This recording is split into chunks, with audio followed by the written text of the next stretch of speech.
ఢిల్లీలో ధర్నా చేయడానికి వెళ్ళిన జగన్మోహన్ రెడ్డి గారు అక్కడ రాహుల్ గాంధీ గారిని కలవబోతున్నారని ఒక వార్త ప్రచారంలో ఉంది సార్. ఆల్రెడీ కొంతమంది కీలక నేతల్ని కలిశారు, ఇప్పుడు రాహుల్ని కూడా కలుస్తున్నారు అంటున్నారు.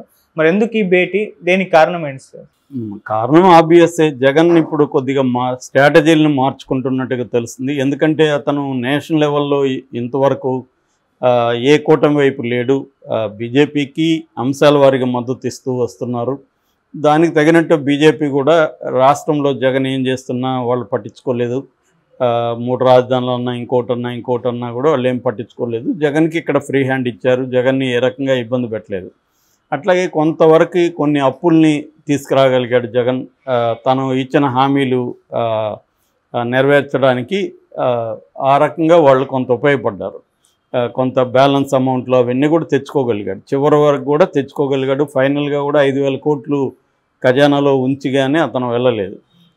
మనకు అదే 2014కి వచ్చేసరికి 100 కోట్లు మాత్రం ఖజానాలు ఉన్నాయి.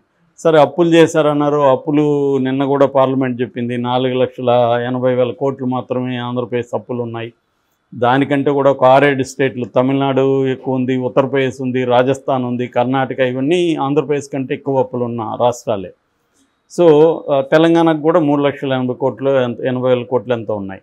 సో అప్పులు అనేవి అన్ని రాష్ట్రాలు చేస్తున్నాయి. ఓవరాల్గా 28 రాష్ట్రాలకు సంబంధించి 80 లక్షలకు పైన కోట్లు అప్పులు ఉన్నాయి అనేది కూడా పార్లమెంట్లో చెప్పారు. సో ఏదేమైనా జగన్కి కొంత హెల్ప్ చేస్తూ వచ్చారు. జగన్ కూడా వాళ్ళకి అనుగుణంగా ఉన్నాడు. తన రాజ్యసభలో కానీ అన్నిట్లో కూడా బిల్లులకు మద్దతు ఇవ్వడం అన్నీ చేస్తూ వచ్చాడు. సో ఈ క్రమంలో వాళ్ళు మళ్ళీ వాళ్ళ అవసరాల రీత్యా చంద్రబాబు పెద్ద ఎత్తున ట్రై చేసి మొత్తానికి చంద్రబాబుతో పొత్తుకెళ్ళారు. ఇప్పుడు జగన్ ఏమయ్యాడు, ఒంటరి అయిపోయాడు. తనకి తన నిజానికి తన ఓట్ బేస్ తనకు ఉంది. 40% ఓట్ బేస్ ఉన్నా కూడా తనకి సీట్లు అవి కన్వర్ట్ కాలేదు. సో దీనికి ప్రధాన కారణం ఏంటంటే తనకు వ్యతిరేకమైన ఓట్లు పోలరైజ్ అయినాయి, ఎక్కడికి చేలకుండా. మనకు అటువంటి సపోర్ట్ లేదు.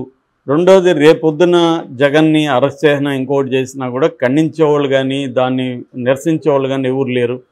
సో ఈ ప్రాబ్లమ్స్ జగన్కు ఉన్నాయి. ఓన్లీ మోడీ మీద డిపెండ్ అయ్యి జగన్ ఉండలేడు, వెయిట్ చేయలేడు. ఎందుకంటే మోడీకి ఇప్పుడు జగన్ అవసరం ఏంటి? ఓన్లీ రాజ్యసభలో 11 మంది సభ్యులు మద్దతు కావాలి.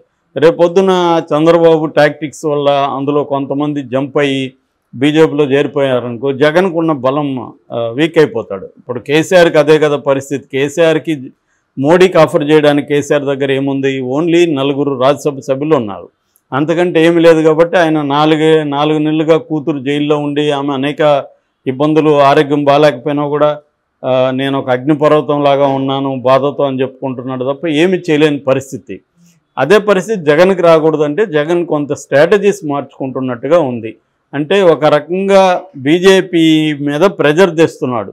మీరు నాకు అనుకూలంగా లేకపోతే నేను ఇండియా కూటమి వైపు కూడా పోయేదానికి రెడీగా ఉన్నాను. ఇప్పటివరకు ఏంటంటే జగన్ ఇండియా కూటమి వైపు వెళ్ళడు, మనతోనే ఉంటాడు అన్న ఒక భరోసా బీజేపీ దగ్గర ఉంది.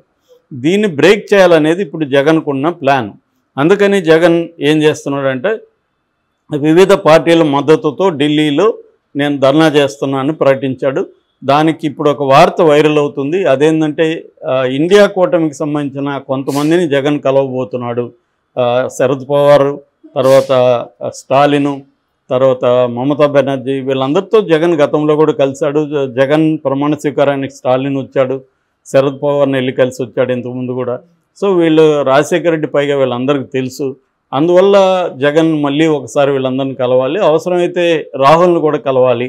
ఎందుకంటే ఇప్పుడు ఇండియా కూటమి కూడా ఎలా ఉంది, అవకాశం కోసం ఎదురు చూస్తుంది. 5 ఏళ్ళు ఈ ప్రభుత్వాన్ని మనం నడపనివ్వకూడదు, ఏమన్నా చేసి కూల్చేయాలి. ప్రభుత్వం కానీ మన కంట్రోల్లోకి వస్తే నెక్స్ట్ ఎలక్షన్లో మన గెలుపు ఈజీ అవుతుందనేది కూటమికి కూడా ఉంది. అందుకని కూటమి కూడా ఎదురు చూస్తుంది ఏమన్నా జరుగుతుందేమో అని. సో వాళ్ళకున్న ఆప్షన్ ఏంటంటే ఒక నితీష్ కుమార్ ఏమైనా గొడవ రావాలి, జగన్ లాంటి వాళ్ళు ఇండిపెండెంట్గా ఉన్న వాళ్ళని కొంతమందిని ఏమన్నా కలుపుకోవాలి.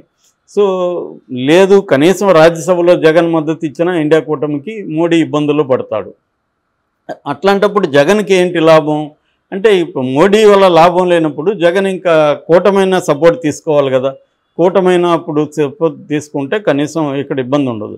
రెండోది, నిజంగానే కూటమిలోకి జగన్ వెళ్తాడా అంటే వెళ్ళకపోవచ్చు. బీజేపీని ప్రెజర్ చేయాలి. అంటే నువ్వు కానీ నా వైపు లేకపోతే నేను అటే జంప్ అవుతా అన్న ఒక ప్రెజర్ బీజేపీకి ఇవ్వాలి. అందుకని నిన్న ఆల్రెడీ విజయసాయిరెడ్డి అమిత్ షాను కలిసి మాట్లాడాడు. అంటే ఇప్పుడు జగన్ ఏంటంటే Modi appointment, Amit Shah appointment, Draupadi Murmu appointment అడిగాడు. నేను ఈ అరాచకాలు అంతా వివరిస్తానని, అట్లాగే రాష్ట్రపతి పాలన పెట్టాలని. సో నేను ఆల్రెడీ చెప్పిన జగన్ స్ట్రాటజీ ఏంటంటే ఇప్పుడు నిజానికి ఏదో రాష్ట్రం అల్లకల్లోలంగా ఏం మారిపోలేదు. ఖచ్చితంగా కొంత వైసీపీ వాళ్ళ మీద దాడులు జరిగి నిన్న కూడా పల్నాడులో ఒక అతన్ని కాళ్ళు ఇంచేశారు. ఇవి జరుగుతున్నాయి రోజు. ఖచ్చితంగా వైసీపీ ఇబ్బందులు అయితే ఉంది. అట్లాగే కేసులు కూడా పెట్టడం మొదలుపెట్టారు. సో లీగల్ ఫ్రేమ్వర్క్, పొలిటికల్గా దాడులు, ఈ రెండు యాంగిల్స్లో వైసీపీ ఇబ్బందులు ఎదుర్కోబోతుంది. దీనికి అడ్డుకట్ట వేయాలంటే దీన్ని నేషనల్ వైడ్ ఇష్యూ చేయాలి. అప్పుడు కొంత తగ్గుతారు వీళ్ళు. మోడీ కూడా కొంత ప్రెజర్ చంద్రబాబు మీద పెట్టే అవకాశం ఉంది అనేది జగన్కి ఉన్న స్ట్రాటజీ. సో ఈ స్ట్రాటజీలో భాగంగా జగన్ మనం వితిన్ ద ఆంధ్రప్రదేశ్లో కన్ఫైన్ అయ్యి పోరాటం చేస్తే సరిపోదు మన బలం.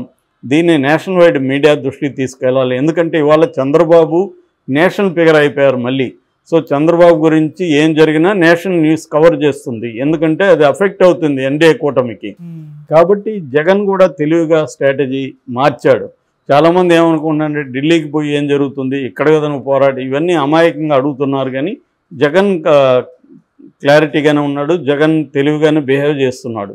తనకున్న బలాలేంటి, బలహీనతలేంటి, దీన్ని ఎలా మనం తట్టుకోవాలి, ఈ 5 ఏళ్ళు బతికి పోరాటం చేయాలంటే ముందు జైలుకి పోకుండా ఉండాలి వీళ్ళు. అట్లాగే అతనికి శిక్షలు పడకుండా ఉండాలి. ఈ రెండు చేయాలంటే మోడీ సపోర్ట్ లేకపోతే జరగదు. కానీ మోడీ అవుట్ రైట్గా జగన్కి సపోర్ట్ చేసే పరిస్థితిలో లేడు. చంద్రబాబుకి యాంటీ అయ్యే పరిస్థితిలో లేడు. లోపాయికారిగానే చేయాలి. లోపాయికారిగా చేయాలంటే మోడీకి ఏదో ఒక ప్రెజర్ ఇవ్వాలి. ఈ ప్రెజర్ ఇవ్వాలంటే ఇండియా కూటమి వైపు పోతున్నట్టుగా, ఇండియా కూటమి వైపు నువ్వు కానీ సపోర్ట్ చేయకపోతే నేను అలాగే వెళ్తాను అన్న ఒక థ్రెట్ ఇవ్వకపోతే మోడీ జగన్కి సపోర్ట్ చేసే అవకాశం కనిపించలేదు. ఇది జగన్ ముందున్న ఇవాళ స్ట్రాటజీ. ఎప్పుడైనా మనం ఎవరిని అర్థం చేసుకోవాలన్నా ముందు ఎంపథెటిక్ అండర్స్టాండింగ్ అంటారు. ఎంపథెటిక్ అండర్స్టాండింగ్ అంటే వాళ్ళ పాయింట్ ఆఫ్ వ్యూ నుంచి వాళ్ళని ముందు అర్థం చేసుకోవాలి. జగన్ పాయింట్ ఆఫ్ వ్యూ నుంచి జగన్ స్ట్రాటజీ ఏంటి అనేది అర్థం చేసుకోవాలి. కానీ మనం ఏదో జగన్ ఇలా చేయకూడదు అలా చేయకూడదు అంటే ఆ ప్లేస్లో ఉంటే ఎవరైనా ఎలా చేస్తారో జగన్ అలాగే చేస్తున్నాడు. అంటే మామూలుగా మనకి సచిన్ చెప్తుంటాడు చాలాసార్లు, నేను బాల్ని కొట్టి అవుట్ అయిపోయినప్పుడు అక్కడ బయటపడితే బాల్ అందించే కుర్రవాడు ఉంటాడంట. వాడు చెప్తాడంట, సార్ మీరు ఆ బాల్ని కొట్టుండకూడదు సార్ అని. అది వీడు చెప్పడం ఈజీనే. అక్కడ క్రీజులో ఉండి కొట్టుండాలా లేదా, ఎవ్రీ బాల్ని ఏ బాల్ కొట్టాలి ఏ బాల్ కొట్టకూడదు అనేది నిర్ణయించుకోవడంలో అనేక సమస్యలు ఉంటాయి. అలాగా మనకేంటంటే ఎంపథెటిక్ అండర్స్టాండింగ్ ముఖ్యం. మన వైపు నుంచి మనం ఆలోచించి జగన్ ఇలా చేయకూడదు, జగన్ ఢిల్లీకి వెళ్ళి ఏం సాధిస్తాడు, ఇలాగ కొంతమంది మాట్లాడుతున్నారు. అతను ముందున్న ఆప్షన్స్ ఏంటి, ఆ ఆప్షన్స్లో ఏమేమి చేయాలనేది జగన్ ప్రధానంగా ఇవాళ ఆలోచించి చేస్తున్నాడు.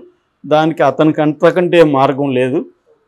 ఆ రకంగా అతను తన కేడర్ని కాపాడుకోవడం, తన దాడుల్ని ఆపడం, తర్వాత తన ముఖ్యమైన నాయకులు జైలుకి పోకుండా చూసుకోవడం, ఇది ప్రధానంగా జగన్ ముందున్న కర్తవ్యాలు. దీనికి ఆప్షన్స్ ఏమున్నాయి? ప్రధానంగా మోడీ సపోర్ట్ లేకపోతే జగన్ ఇబ్బందులు పడతాడు. కానీ మోడీ ఎందుకు అవుట్ రైట్గా సపోర్ట్ చేస్తాడు? ఓన్లీ 11 మంది రాజ్యసభ సభ్యుల ఆఫర్ ఉంది, ఓన్లీ 4 లోక్సభ సభ్యులు. ఇదే జగన్ బలం. ఇది కాకుండా మోడీని మనం అర్థం చేసుకుంటే మోడీకి ఇప్పటికిప్పుడు ఆంధ్రప్రదేశ్లో పెద్ద రాజకీయ ప్రయోజనాలు ఏమి లేవు. ఆల్రెడీ ఇదే కూటమితో నెక్స్ట్ వెళ్ళినా మోడీకి ఇబ్బంది లేదు. కానీ జగన్ని ఎందుకు మోడీ బతికించి ఉంచాలనుకుంటాడంటే చంద్రబాబుకి చెక్ పెట్టడం కూడా మోడీకి అవసరం. చంద్రబాబుని అబ్సల్యూట్ పవర్ఫుల్గా చేస్తే రాష్ట్రంలో చంద్రబాబు తన కంట్రోల్లో ఉండకపోవచ్చు. అందుకని జగన్ అనేవాడు స్ట్రాంగ్గా ఉంటేనే చంద్రబాబు లిమిట్స్లో ఉంటాడు. ఇది మోడీకి అవసరం. కాబట్టి ఇవన్నీ అర్థం చేసుకొని జగన్ ట్రై చేస్తున్నాడు ఢిల్లీలో. ఒక పక్క మరి కూటమికి ఇవన్నీ తెలీదా? నేను ఇక్కడ కూర్చొని విశ్లేషించేవాడికి తెలిస్తే కూటమి రాజకీయాల్లో ఉన్నారు వాళ్ళకి తెలీదా? ఖచ్చితంగా తెలుసు. కానీ వాళ్ళ అవసరాలు ఏంటి? వాళ్ళకి కూడా ఎవరు తమ వైపు వచ్చినా వాళ్ళు కూడా ఆహ్వానించే పరిస్థితిలో వాళ్ళు ఉన్నారు. ఇవన్నీ ఏంటంటే ఎవరి రాజకీయ ప్రయోజనాల పాయింట్ ఆఫ్ వ్యూ నుంచి వాళ్ళు పనిచేసుకుంటూ వెళ్తున్నారు. ఆ రకంగా ఖచ్చితంగా మన రాహుల్ కూడా కలుస్తాడా అంటే రాహుల్ కలిసే అవకాశం ఉంది. సో దానివల్ల జగన్కు వచ్చే అదనపు ప్రయోజనం కూడా ఏంటంటే షర్మిల నోరు కూడా మూతపడుతుంది. ఇప్పుడు ఏంటంటే షర్మిల తన మీదనే మాట్లాడుతుంది ప్రతిదీ. రేపు రాహుల్ గాంధీ కలిస్తే షర్మిల ఇక్కడ జగన్ను విమర్శించే పరిస్థితి ఉండదు. సో ఇలాగా అతనికి ఉన్న ఆప్షన్స్లో బెస్ట్ ఆప్షన్ ఏది అనేది వైపుగా జగన్ వెళ్తున్నట్టుగా మనకి అర్థమవుతుంది.